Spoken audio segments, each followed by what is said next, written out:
Well, Christmas wouldn't be Christmas without the King George, and the King George wouldn't be the King George without Courtauld Star. Here to assess his chance and all the rest in the field is Nick Watts and Ed Quigley. Ed, we'll start with Courtauld Star. Great win on his reappearance. Is he going to repeat it and win his 5th? Well, I don't think anyone knows. It's the straightforward answer, Rob. I don't think the trainer knows. I don't think Ruby Walsh knows. I don't think anyone knows. Look, don't get me wrong. Do you know? No, I don't have a clue. I don't see anyone can pretend to know for definite. Look, that race at Haydock, the Betfair Chase, broke the track record at the age of 11. He didn't carry a penny of my money that day, but I've never shouted as much at a TV screen as when he jumped the last there and went clear. Thing is, though, that was only 5 weeks between that race and the King George. Now, at the age of 11, whether Nichols can rest him and then build him up and get him spot on again for the day, I'm not quite so sure. And what that's echoed in his sentiment of what he's saying is they're going to ride him out literally a week before the race. Yeah. And they'll see how he is. Price-wise has made a very, very valid argument for him in the paper. 5 to 1 says it's still a good price. Here is the headline that Ted referred to there. Tom's going for Courtauld at 5 to 1. He's now around the 9 to 2 mark, I think. Nick, who do you expect to come out on top between the pair? Again, it's a very difficult question. I'd tentatively suggest Long Run because I thought there was a lot to take from his debut run. You look how he ran on his first outing last year. He was beaten in the Paddy Power. It wasn't particularly impressive, but then came on from that and was superb for the rest of the season. So bearing that in mind, if he was in a similar state of form when he went into the Haydock race, it wasn't a bad run because it looks as though he's going to drop away at one stage, but he came back fighting. And yeah, he was well beaten at the end, but they would have taken a lot of heart from that, those connections. The question mark with Courtauld Star is exactly how Ted describes it. Nichols had him 110%, that was his Gold Cup, and he achieved. It was brilliant to watch. Whether he can get him back in such a short space of time, only time will tell. And the other problem for the Nichols camp is they've always wanted to run masterminded in this race, so will they run the two together, or will they stick with their original plan and run with the younger horse? They're the two dilemmas, but should they both run, answering your question, I would expect Long Run to reverse the form. OK, we've got a couple of Facebook comments here on Courtauld. David Deans said Courtauld's record speaks for itself at Kempton. Last year the horse wasn't right for the King George, must go close. And Amanda Lynch said Courtauld Star without a doubt, never seen him as fit and ready. So for one line on Courtauld, Ted, you're going to wait for the day, are you? Or just nothing now, maybe later? That would be. I probably won't even have bet on him on the day, but just there's no point in backing him now, I don't think, because you could just burn your money. Nick, would you take 13 to 8, 6 to 4 about Long Run? If you're no, him today? Not at the moment, because you could probably get that on the day. So that'd be advice then, wait for the day? Even bigger, yeah, exactly. Okay. And I think when you are considering a bet on Courtauld Star or Long Run, you've got to try and take sentiment out of it. We all want to see Courtauld win. That's a completely different thing to actually whether he will win. Yeah. OK. Courtauld Star's stable companion, masterminded. Is he a horse that's impressed you, Nick, this season? He's not a horse that's impressed me particularly this season. Obviously, at times, he looks absolutely brilliant, and I've actually put him up for this race already at 13 to 2. So I am in his camp, and I do think he'll stay. I think he's got a lot going for him. I think one of his most impressive performances for a long time came at Aintree last season.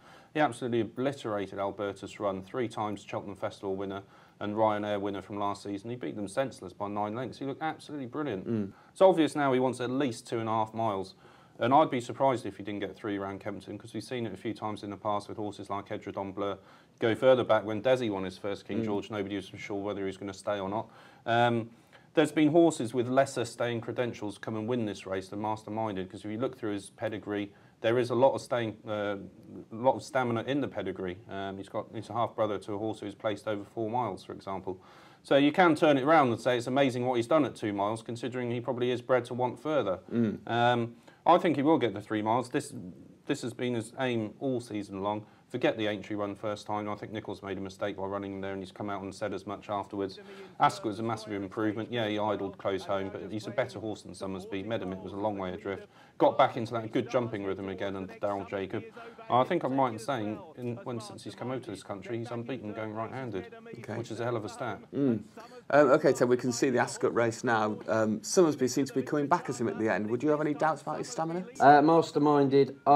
I do have a question mark over his stamina, only on the basis of we've never seen him go that far.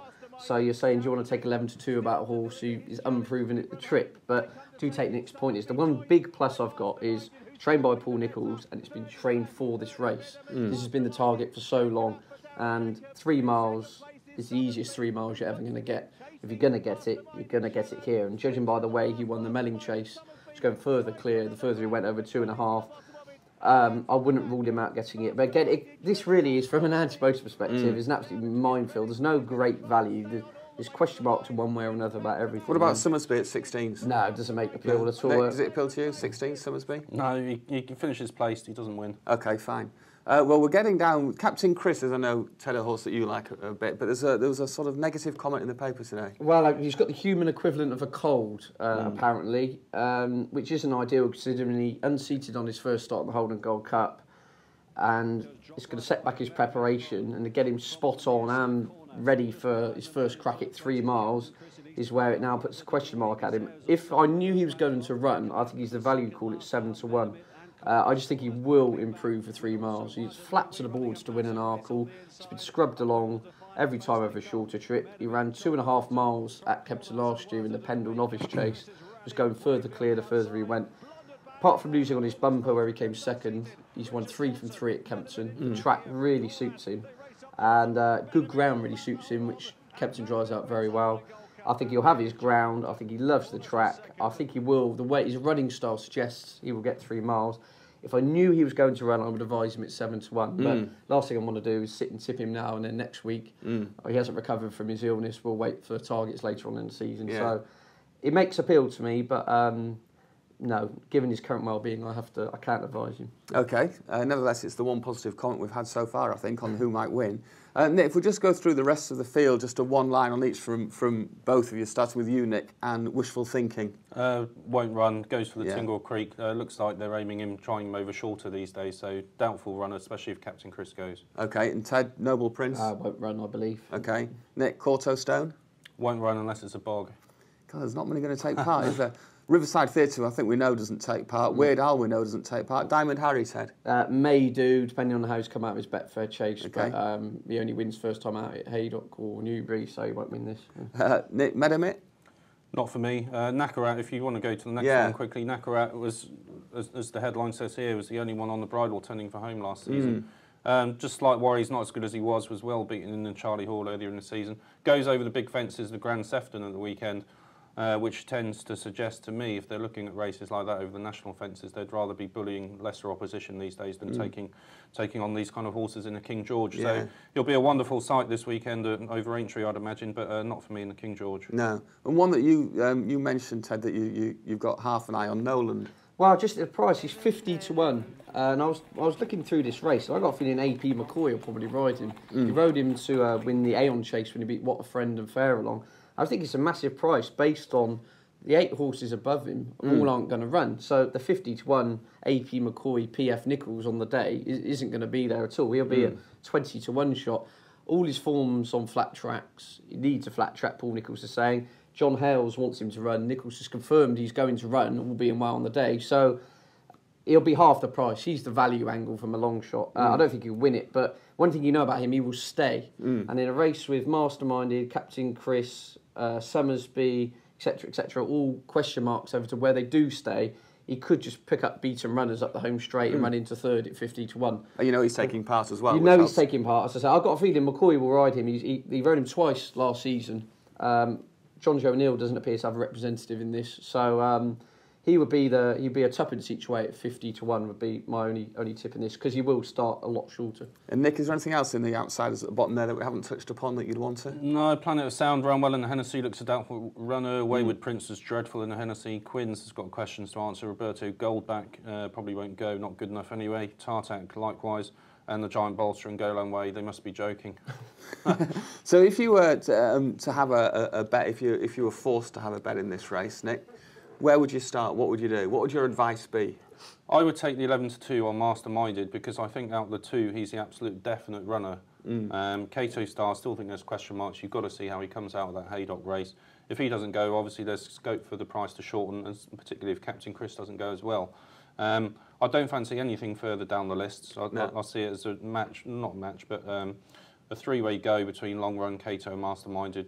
You can possibly add Captain Chris to that if he does run. But there's nothing at bigger prices that appeals. It's between those big ones. And for me, Masterminded 11-2. That's what I take. Okay, 11-2 Masterminded. Ted, what would you do? I have a small bet on Noland each way, but I think long run wins the race. I would lose all my betting money for the rest of the year to see Corto Star win the race. But I would have a bet on the day of Captain Chris if he turns up well. So there's too many question marks there. It's pretty much going to be a sit and watch it for me, other than have a small each way on Nolan, because he will start 16-20 to 1 because he's a confirmed run.